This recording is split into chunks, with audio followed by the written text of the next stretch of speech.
ஒரு சிறிய கிராமத்தில் குமாரசாமி என்ற தந்தையும் அவன் மகன் கார்த்தி இருவரும் வாழ்ந்து வந்தனர். குமாரசாமி நாள் முழுவதும் அருகிலுள்ள தொழிற்சாலையில் கூலி வேலை பார்த்தார். மகனின் படிப்பே வாழ்க்கையின் ஒரே கனவு. காலை எழுந்ததும் குமாரசாமி பழைய சைக்கிளை தள்ளிச் சென்று வேலைக்கு போவார். அந்த சைக்கிள்தான் அவருக்கு ஆதாரம்.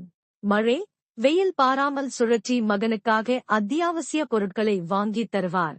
மகன் பள்ளிக்குச் செல்லும் போதெல்லாம் அந்த சைக்கிளில் பின்பக்கத்தில் அமர்ந்து செல்லும்.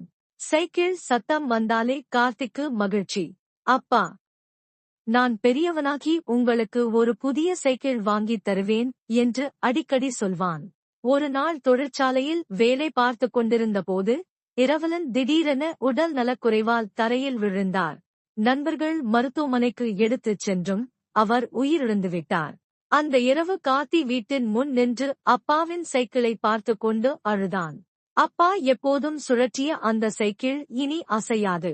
அந்த சக்கரங்களில் இன்னும் தந்தையின் வியர்வை கசிந்து கொண்டிருந்தது போல தோன்றியது. பல வருடங்கள் கழித்து கார்த்தி வேலைக்குச் சென்றான். ஆனால் அந்த பழைய சைக்கிளை மட்டும் வீட்டின் முன்பாகவே வைத்தான். அப்பா இல்லை என்றாலும் அந்த சைக்கிளின் சுழற்சி சத்தம் அவரது இதயத்தில் என்றும் ஒலித்துக் கொண்டே இருந்தது.